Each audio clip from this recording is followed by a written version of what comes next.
May 1940. The world watches hopelessly as Nazi invaders mount a blitzkrieg attack against France and march triumphantly through the streets of Paris.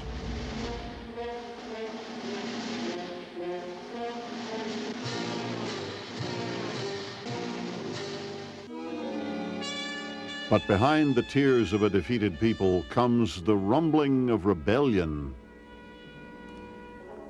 Enraged French citizens answer General de Gaulle's command and fight for freedom with an underground organization committed to sabotage and other acts of defiance.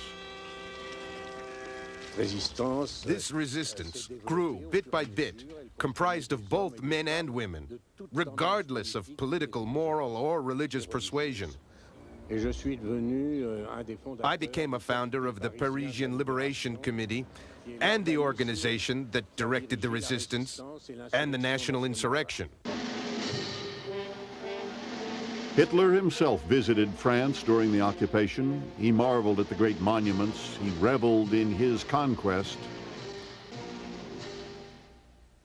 Even the Eiffel Tower, 51 years old and over 1,000 feet tall, became a hostage as Germans exploited its great height, using the tower as an antenna to send coded radio signals to their armies.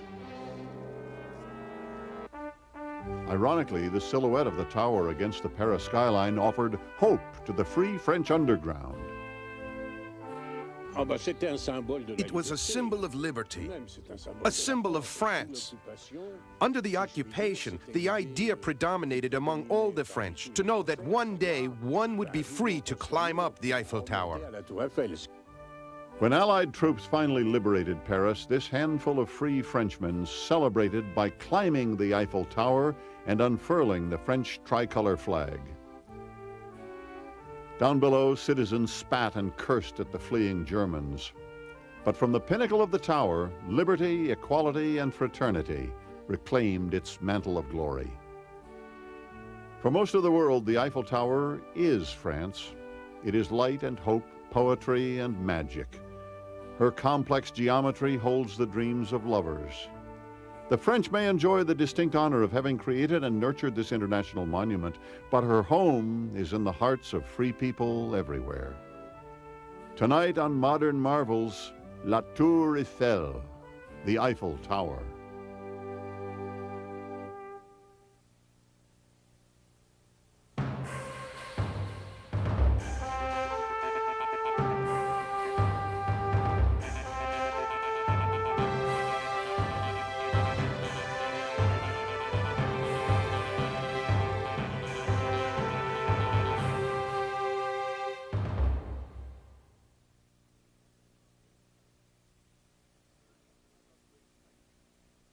There is something about great height that suggests a spirit of triumph to the soul. It forces people's vision to heaven, while it offers a calming perspective to the chaos of the world below. Throughout the ages, people have challenged architectural and engineering limits to achieve great structural height. Sometimes to spy on enemies approaching from a distance, and at other times in an attempt to get closer to God. There are those who insist on finding practical applications for towers. They make good broadcast antennas, or they're a fine place for a revolving restaurant. But the real appeal of towers comes from a purer notion. Towers are a celebration of will. They speak to our ambitions. They are the joyous declaration that we exist. The world's best-loved tower is the Eiffel Tower in Paris. Its soaring height, its delicate lines, its airy volume, all reflect the best part of the French spirit.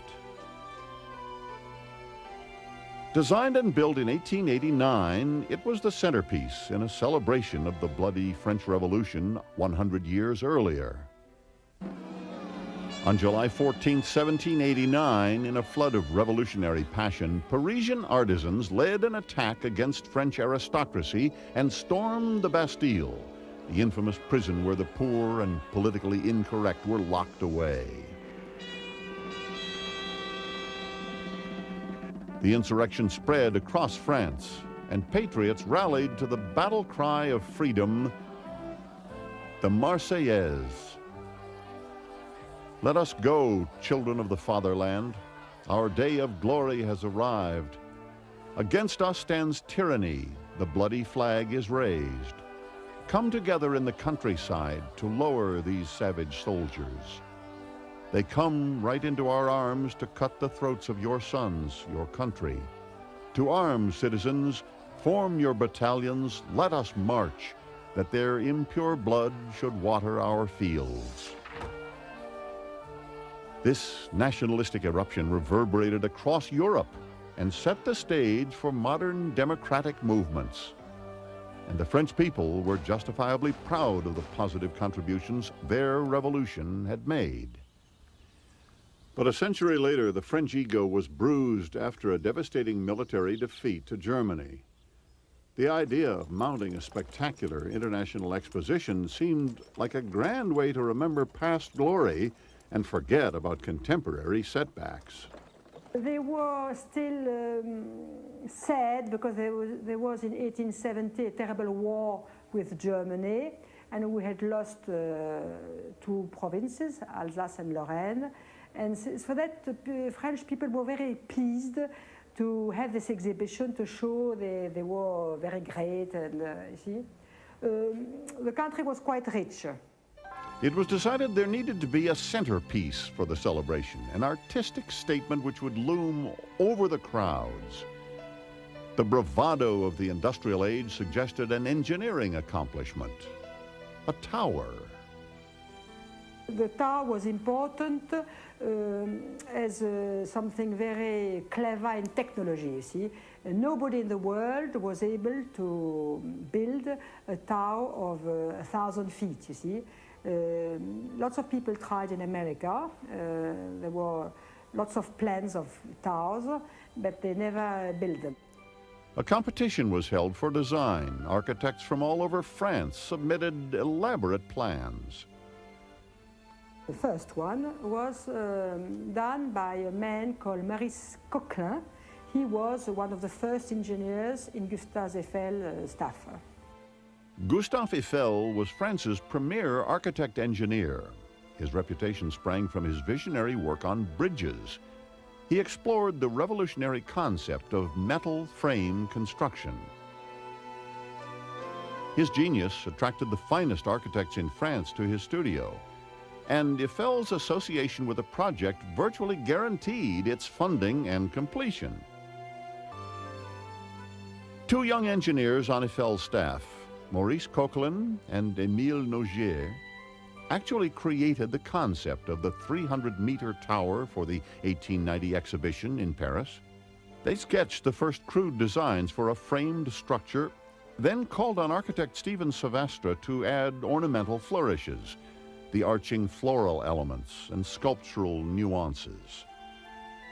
Their romantic inspiration was an 1887 French architectural notion that one could touch the sky from a structure if it reached the impossible height of 1,000 feet. Eiffel saw their plans and shared their dream. Their work was soon adopted by Monsieur Eiffel. At first, he agreed to add his name to the contest submission to improve its chances of winning. But he quickly became interested in the tower concept and began to add his own unique flourishes. Once Eiffel's name was on the project, everyone knew the outcome of the competition. With his social and political connections, Eiffel was well equipped to push the project through the Parisian bureaucracy. And he had the technical ability to transform the project from a paper design to a three-dimensional reality. The tower was designed to represent France's participation in the industrial age. As a symbol and as an engineering challenge, there was a lot riding on the success of the tower. But Eiffel was determined to exhibit the same innovative spirit in construction that he had employed in the design.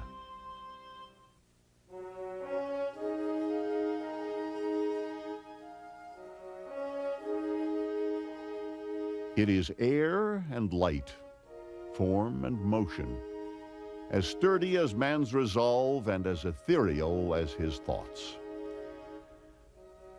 The Eiffel Tower is as much an idea of structure as it is an extraordinary physical monument. And the process of its construction reflects both the concept of prefabrication from the industrial age and the advanced building theories of the dawning 20th century. February 28, 1887. Gustave Eiffel gathered a crowd of dignitaries to witness the commencement of construction. He was 53, and this tower was to be his crowning achievement.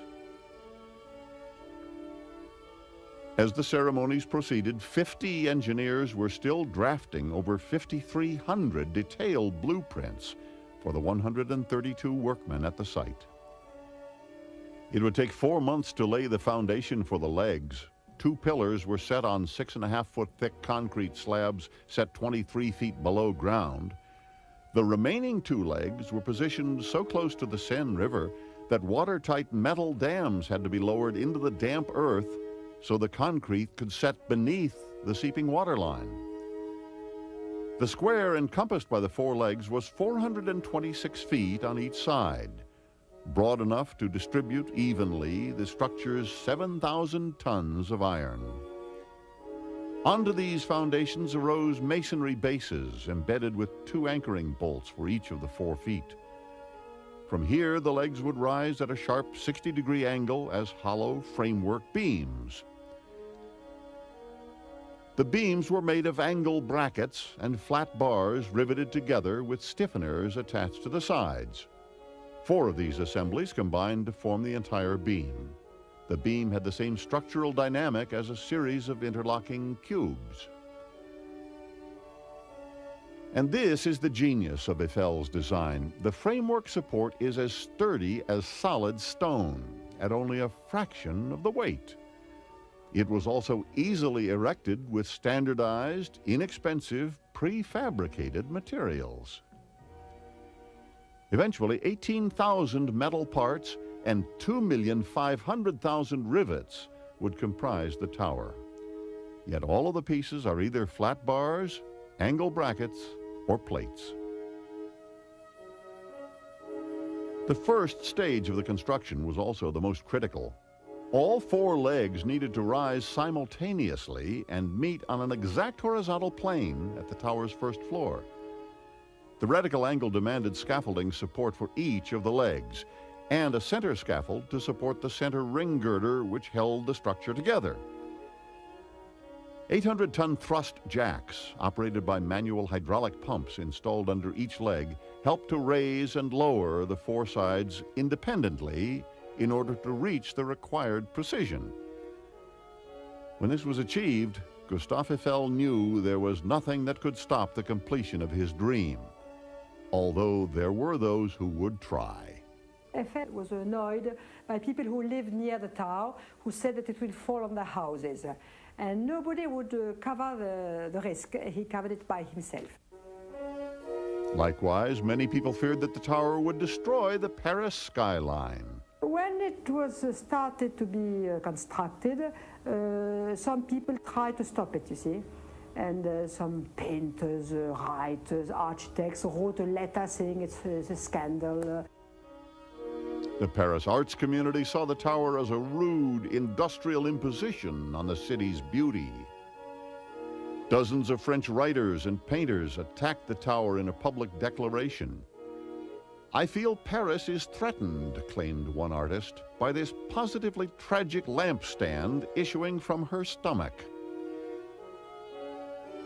Eiffel responded with equal passion. "The tower will be the highest building ever raised by man," he exclaimed. "Will it not have a majesty of its own?"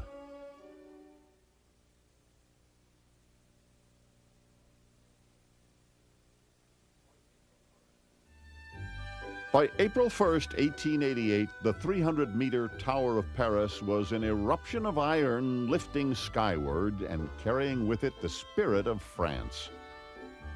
And finally, the general public, it seemed, was falling in love.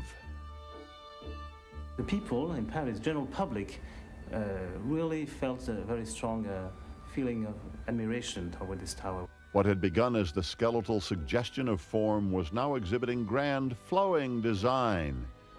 The graceful rise of the legs, the arcing, decorative additions contrasting with the stern regimen of exposed bolts. Here was a work of art that spoke to an aggressive world preparing for dramatic change. The work progressed with lightning speed. Eiffel was mounting the operation as if he were conducting a war with crisp military precision. The structure was in fact prefabricated in the Eiffel factory. While the tower was assembled, at the most you had something like 300 people working on the site. Bits of the structure littered the site like scattered pieces of a child's erector set. Riveting teams worked in groups of 4 to keep up with the frantic pace. As soon as one load of iron was attached, 4 12-ton cranes would deliver more, crawling up the guide shafts where future elevators would soar. The second floor was finished a little over a year after the start of construction, and less than a year after that, on March 31st, 1889, the entire tower was complete. It had taken only 2 years, 2 months, and 5 days to build what would be the world's tallest structure for the next 40 years. Remarkably, there was not a single death as the result of the challenging and dangerous work. Eiffel himself was the first to climb the 1,710 steps to the summit and unfurl the French tricolor flag. Beneath him, the city of Paris. It seemed as if its soul was being funneled up the mighty legs of the tower and sprayed across the sky in a celestial celebration. When the 1889 Universal Exposition of Paris was officially opened, the glittering centerpiece was the 300-meter tower. Officials called it the greatest crowd flabbergasting machine ever built. But soon it was simply to be known as the Eiffel Tower.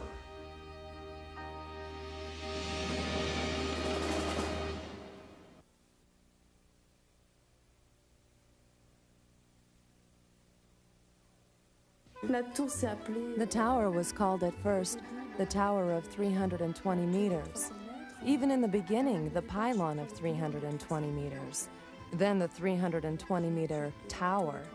I don't know exactly when it became the Tower of Mr. Eiffel, and later the Eiffel Tower.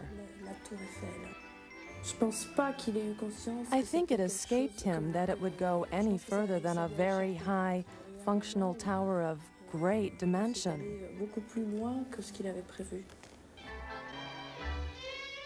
The Eiffel Tower is rooted in both the majestic and the mundane. It may have been the tallest structure on the planet, but it was equally cherished by Monsieur Eiffel because of the tremendous personal income it generated. You know, Mr. Eiffel practically funded the construction of the tower. In fact, he paid for most of it, and he made a deal. He said, if you give me the right to work on it for 20 years, I'll agree to finance it 80%. If he had not believed in the success of his tower, he would not have jumped into this venture in which he succeeded so magnificently. Monsieur Eiffel had a private apartment on the tower from which he conducted scientific experiments and met with important dignitaries. All the while, he could watch the elevators lifting nearly 2 million tourists to the top in the first year, representing over $1 million income to Eiffel as he personally garnered the receipts from ticket sales. Eiffel could earn money with the people going up, and he made a great lot of money. He was very rich after. Eiffel were not at all an artist. He was an entrepreneur. Contrasting opinions of Monsieur Eiffel spring from the multifaceted and conflicting nature of his character. He may not have been an artist, but his approach to metal frame construction established a structural aesthetic which is still admired today. He may have been a national hero after building the tower in 1889, but the next year, he was convicted of profiteering in the failed French effort to construct a Panama Canal. The canal was the dream of French engineer Ferdinand de Lesseps, who had triumphed with his Suez Canal and was determined to duplicate that feat in Panama. De Lesseps invited Eiffel to suggest an engineering approach to accomplish the jungle waterway, and Eiffel proposed an innovative system of locks. That idea was rejected by de Lesseps, and the result was disastrous. Canals cannot be carved through swamps and jungle. The attempt proved so expensive and unproductive, the French government was nearly thrown into bankruptcy. The political fallout was severe. Anyone even remotely associated with the failed attempt was vilified, and Eiffel was sentenced to 24 months in prison. That judgment was later overturned, but by then Eiffel had lost his appetite for the construction business. Eiffel was considered by all engineers like a god, you see. And he was he was also a man of science. He loved science. And when, after the Tower, he stopped building things. Instead, Eiffel, now 73, dedicated himself to pure scientific study, specifically the exploration of aerodynamics. Other French visionaries like author Jules Verne had applied crude 19th century notions to the concept of flight, as illustrated in this early film proposing a trip to the moon. Eiffel realized that advancements in aviation would need to be based on the scientific study of the natural elements. But while some well-meaning researchers were mired in the idea of outlandish mechanical contraptions, and others were attaching feathered wings to their arms and tossing themselves off the tower like birds, Eiffel returned to his analytical roots and built a workshop that still operates today. Mr. Eiffel, well, he made the first wind resistance tests because all of his life he had problems with the wind. That was his enemy, number one. And in 1906 to 1909, he began to question aerodynamic resistance, and that's why he made this first wind tunnel. One can say that in this wind tunnel, where you're standing right now, French aviationary studies began. I must specify that the tunnel, the ventilator, the motor, and all of these are originals. We don't touch them. We leave them in their original state. As for measuring devices, of course, we adapted them for modern functions. Mr. Eiffel was an extraordinary engineer. We've examined all he did during his lifetime and all that he envisioned. And today, we are doing things that Mr. Eiffel already did in 1917. Eiffel's biggest vision, the 300-meter tower, was only supposed to stand for 20 years. But he had grown accustomed to using the structure as his personal reception area, a way to maintain his high profile over Parisian society. So he launched an aggressive campaign to save his tower from the wrecking ball. He conducted over 5,000 experiments in his lofty laboratory, but it was radio that saved the day, and the tower. The giant metal structure was the perfect antenna. From the top, signals could be transmitted as far away as North America. So although destined for demolition in 1909, Eiffel's tower won a reprieve as radio helped France monitor the dark clouds of war looming over Germany. In 1914, World War swept over the European continent. For Paris, the conflict came so close that soldiers often took taxis to travel to the front lines. But with the help of the Eiffel Tower, generals could listen in on the movements of the enemy and declare Zeppelin alerts from their elevated perch. In 1923, 5 years after the last echoes of the war, Gustave Eiffel died. Throughout his 91 years, his vision propelled France to the forefront of emerging technologies. His interpretation of design and structure as represented by his tower was the world's introduction to basic 20th century principles. The future of construction would forevermore be linked to the unified participation of modest, interlocking elements.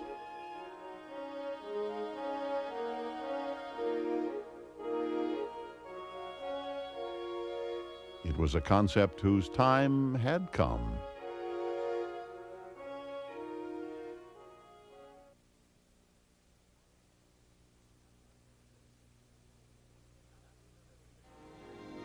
After the devastation of World War, Paris was anxious to lift its battered spirits and embrace a brighter day.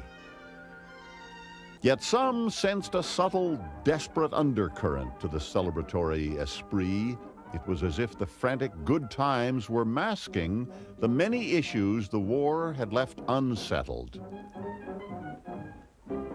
Paris in the 20s attracted a lost generation, disillusioned with traditional values and philosophies. Some of these post-war Parisians were actually American artists and intellectuals, searching for meaning in a seemingly chaotic world.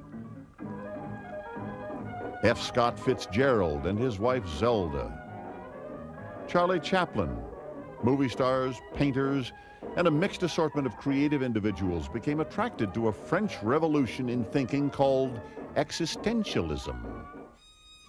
Is what we are the sum of our existence, our time and poetry, nothing more than absurdist fantasy? Darker themes of alienation started to emerge in the arts, and ironically, the tower provided a visual and symbolic link to a lighter and more stable time. After all, Gustave Eiffel had created weightless beauty from dense, heavy metal, a very reassuring concept. The Eiffel Tower is not only the iron composing it, but also what's inside, air, captured in a latticework of metal. Some visitors feel that they are in the middle of nowhere. The sensation suggests that it's not only the structure, but also its void, which is the essential material of the Eiffel Tower. The tower's bold composition seemed a poetic link between the 19th and 20th centuries. A link which would be brutally severed when fascism, racism, and systematic murder erupted from the ashes of Germany's defeat in the First World War.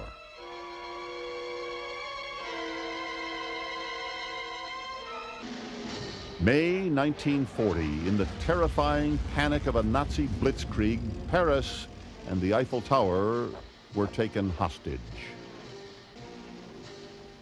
But German troops found it difficult fully to utilize the monument. Frenchmen had damaged the elevators. This sabotage kept even Hitler from savoring his conquest. There's a very famous photo.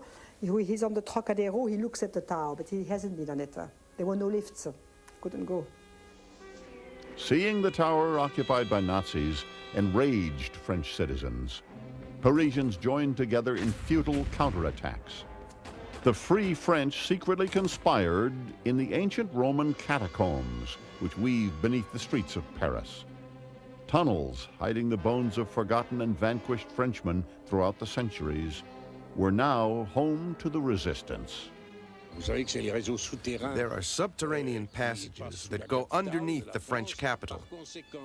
The catacombs played an important role in the resistance. It was a means for us to travel across Paris without being seen in order to be able to lead the Parisian insurrection on the offense.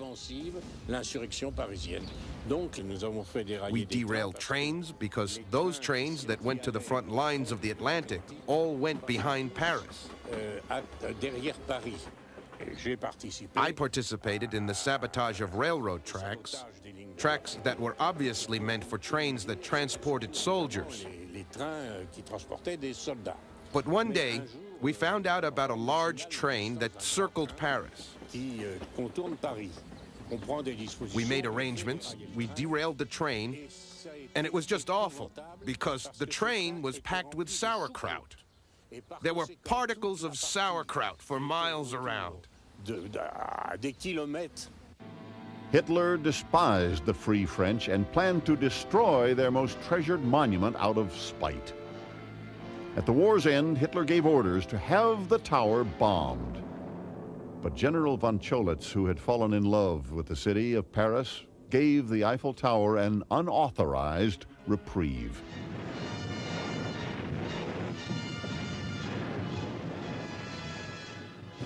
People of Western Europe, a landing was made this morning on the coast of France by troops of the Allied Expeditionary Force. The hour of your liberation is approaching.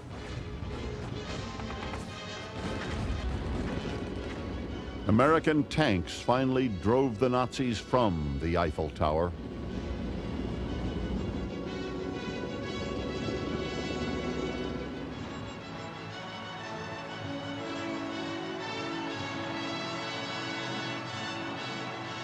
But when liberation finally came to Paris, the French government was in a shambles. The old leaders were gone. The next generation was ill-equipped to raise the country to its former glory. From 1945 through 1960, the people of France voted 20 different provisional governments into power. It was political chaos, until General Charles de Gaulle was finally persuaded to lead the country out of post-war calamity. Only a man of his strength and broad appeal could have saved the Republic. De Gaulle rallied the disheartened country and gave France back its spirit. Its soul, however, had always been protected in that giant cage of the Eiffel Tower. But just as France needed a new vision for the second half of the 20th century, the Eiffel Tower needed a new commitment to its care and maintenance if it were to stand at all.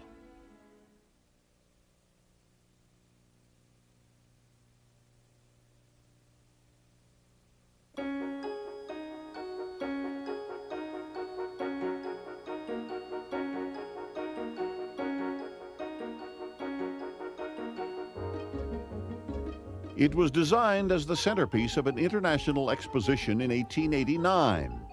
Today, more than a century later, the celebration continues, as well over 1,000 people visit the Eiffel Tower every hour.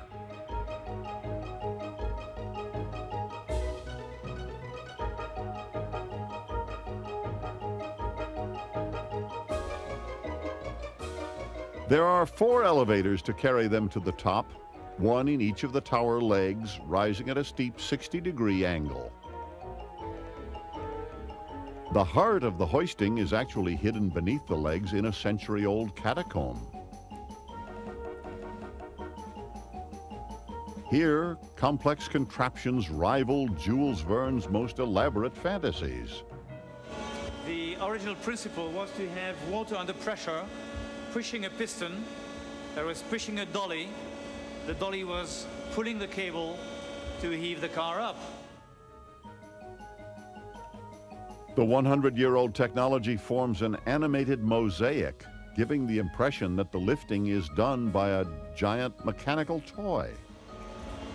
These piston rings, which are inside here, they're square cotton wreath about that big, which you press in, and they're greased with mutton fat. See it? See it? Very white, very nice one. Twice a week here, it smells like having a méchoui, you know, this North African roasted lamb. That's it. All technology works beautifully. That's leather. That's leather, same material. But it's compressed, it's shaped, you have various shapes. It's true leather, and it's impregnated with oil which is made from the hooves of oxen.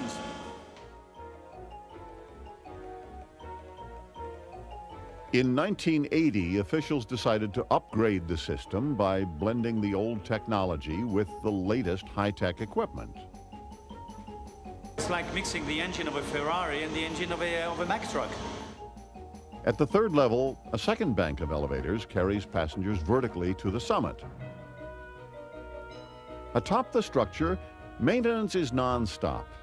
Every day, a small but determined team of 25 workers walk the narrow iron supports for the 18-month job of painting the tower. The process is the same today as when the tower was originally painted. Over 50 tons of paint is required to complete the task, a task that is repeated every 7 years. I was 18 years old when I began this job in the air as an industrial painter. To work on the Eiffel Tower, such an important monument, I feel privileged and happy. But being a painter is somewhat specialized. You have to be physically strong and have a good morale. It's dangerous. One requires strength and balance, of course.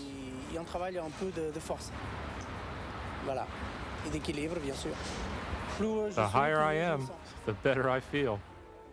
But painters aren't alone on the elevated web of iron. Electricians also comb the tower.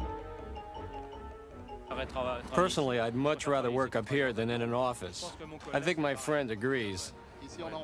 Oh, absolutely. I mean, we get to be outdoors. We like what we do. To be able to work on a monument like the Eiffel Tower is a privilege, I'd say. The exposed nature of the structure occasionally allows the elements to inflict damage. Water pipes can freeze and burst if not protected by the electrical system. There are heating bands with thermostats. As soon as the temperature falls below 40 degrees, the heating bands kick in. The piping is heated. But the main job of the electricians is to maintain the illuminated beauty. 360 light bulbs are constantly inspected and changed, but climbing to the sockets often upsets the real residents of the tower, the birds. They're attracted by the light. Once they come close, they get a bit lost. When they try to sit out again, they get caught in the steelwork. But a lot of them manage to fly off unharmed. We've actually even seen birds come and make their nests in the steel beams. It's kind of nice because in Paris we're not used to seeing pigeons anymore. It's a pleasant change.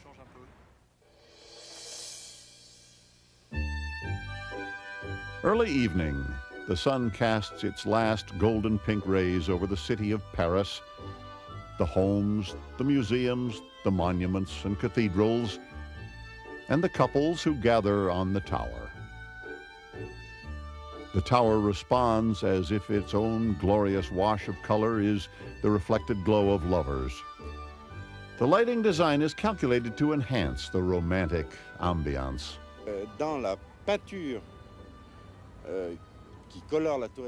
The paint on the Eiffel Tower contains a yellow pigment.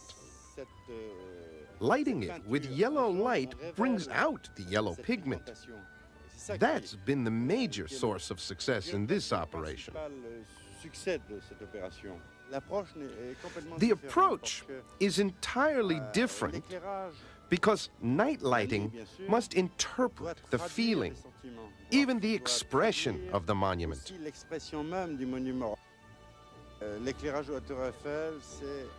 The Eiffel Tower lighting seeks to validate the architecture of this star attraction in Paris. It's the star of Paris at night.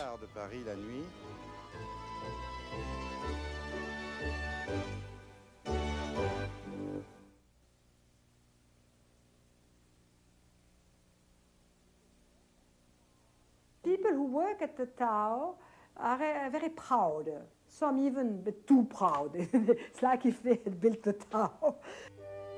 There is a sense of ownership which is shared among those who work the tower, especially the employees whose task is to greet visitors. My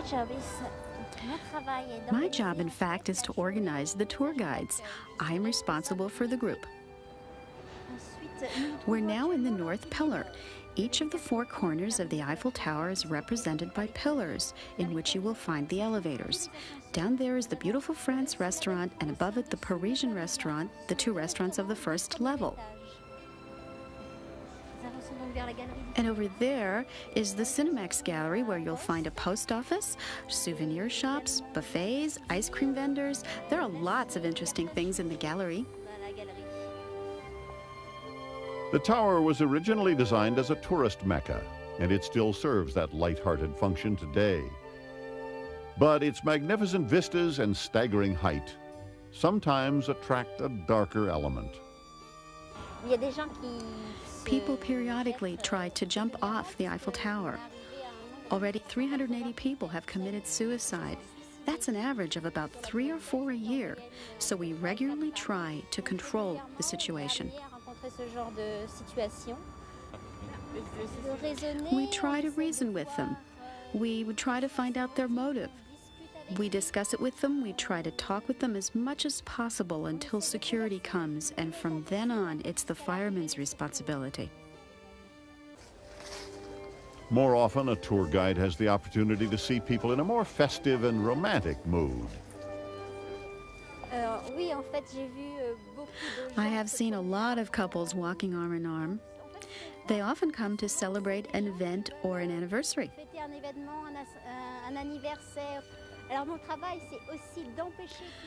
Our job also includes discouraging these people from riding on the Eiffel Tower.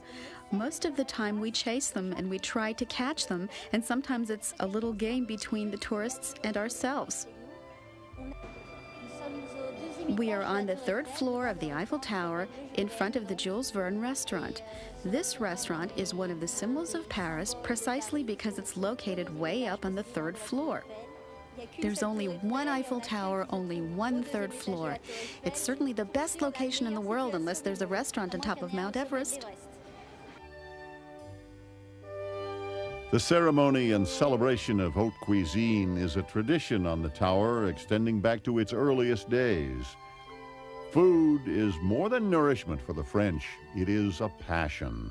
It happened about 6 months after I arrived in Paris. I informed my wife that I had a mistress. She just stared at me. And I said, she's an old mistress. She looked even more surprised. After about 5 minutes, I told her my mistress is the Eiffel Tower.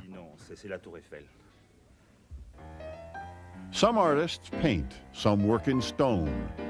Master chef Alain Rex prefers pâté, practicing his culinary magic at the Jules Verne, the exclusive 4-star restaurant midway up the lofty height of the tower. The view of Paris really inspires me. It inspires me to create new dishes every day.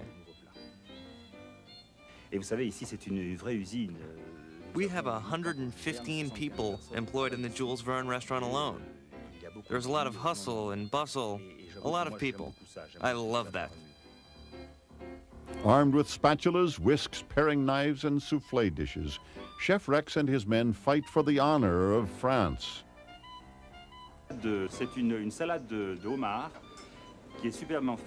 Today's special, a lobster salad and coral sauce. It's French lobster. The tower was designed to inspire the common person to new visions. It also encourages the imaginations of artists to soar. At the Jules Verne restaurant, these two dynamics take flight. It is an appetizing blend that could only happen in the City of Light.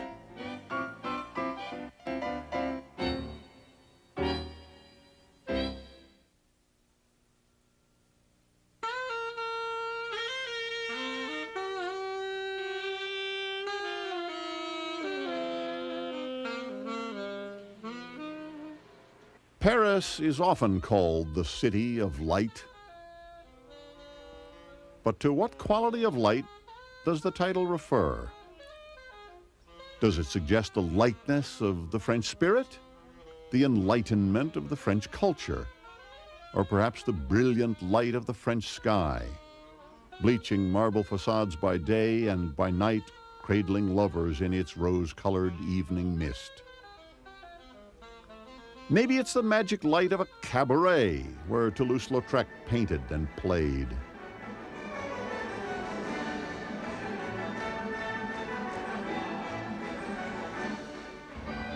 Or the glittering sparkle of a merry-go-round reflected in the eyes of the young at heart. The light of Paris is all these images and experiences, yet it finds its most vibrant voice in the silent exultation of Monsieur Eiffel's tower. I believe that the Eiffel Tower has taken an entirely unique place in the world. It's almost become a myth. It sort of glorifies science. It was built during an era when it was thought that science and technology would make mankind happy. I believe also, because of its shape, it is very, very special and can be easily drawn. I think also that it is a useless object, and that a useless object has a great therapeutic value. So the Eiffel Tower stands as a monument to those things we cannot grasp, our joys, our hopes. It still stands as a technological marvel, but in its simple, elegant, uplifting form, we find a way to celebrate life and love.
They make good broadcast antennas, or they're a fine place for a revolving restaurant.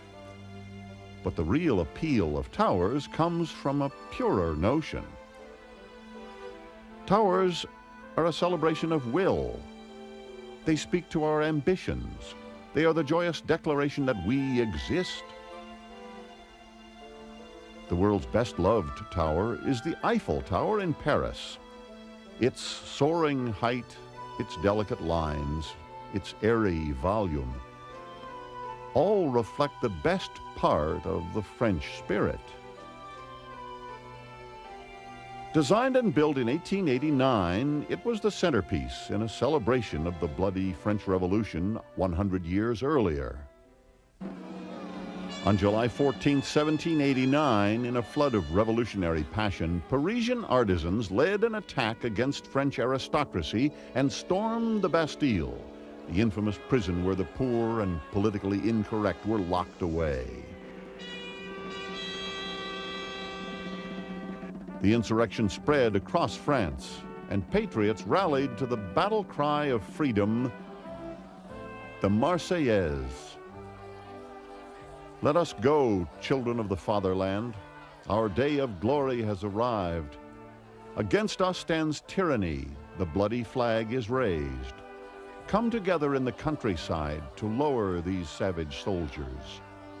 They come right into our arms to cut the throats of your sons, your country. To arms, citizens, form your battalions, let us march, that their impure blood should water our fields. This nationalistic eruption reverberated across Europe and set the stage for modern democratic movements. And the French people were justifiably proud of the positive contributions their revolution had made. But a century later, the French ego was bruised after a devastating military defeat to Germany. The idea of mounting a spectacular international exposition seemed like a grand way to remember past glory and forget about contemporary setbacks. They were still sad because there was in 1870 a terrible war with Germany, and we had lost two provinces, Alsace and Lorraine. And for that, the French people were very... Of having created and nurtured this international monument, but her home is in the hearts of free people everywhere. Tonight on Modern Marvels, La Tour Eiffel, the Eiffel Tower.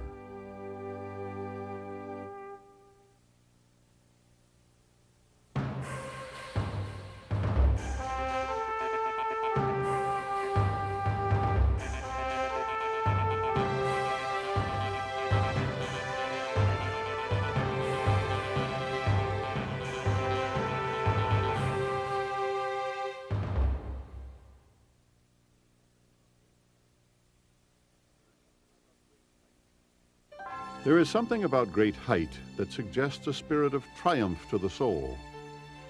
It forces people's vision to heaven, while it offers a calming perspective to the chaos of the world below. Throughout the ages, people have challenged architectural and engineering limits to achieve great structural height.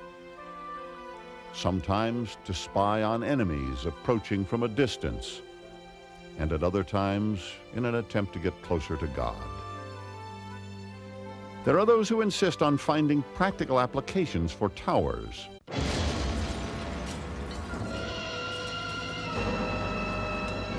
May 1940. The world watches hopelessly as Nazi invaders mount a blitzkrieg attack against France and march triumphantly through the streets of Paris.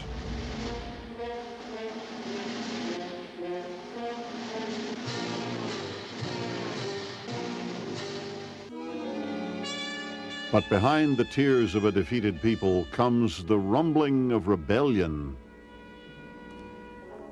Enraged French citizens answer General de Gaulle's command and fight for freedom with an underground organization committed to sabotage and other acts of defiance.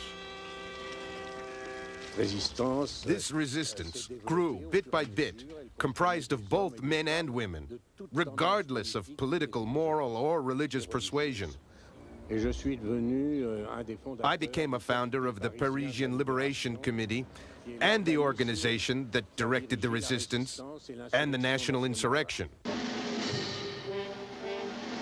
Hitler himself visited France during the occupation. He marveled at the great monuments. He reveled in his conquest. Even the Eiffel Tower, 51 years old and over 1,000 feet tall, became a hostage as Germans exploited its great height, using the tower as an antenna to send coded radio signals to their armies. Ironically, the silhouette of the tower against the Paris skyline offered hope to the free French underground. It was a symbol of liberty, a symbol of France. Under the occupation, the idea predominated among all the French to know that one day one would be free to climb up the Eiffel Tower. When Allied troops finally liberated Paris, this handful of free Frenchmen celebrated by climbing the Eiffel Tower and unfurling the French tricolor flag. Down below, citizens spat and cursed at the fleeing Germans. But from the pinnacle of the tower, liberty, equality, and fraternity reclaimed its mantle of glory. For most of the world, the Eiffel Tower is France. It is light and hope, poetry and magic. Her complex geometry holds the dreams of lovers. The French may enjoy the distinct honor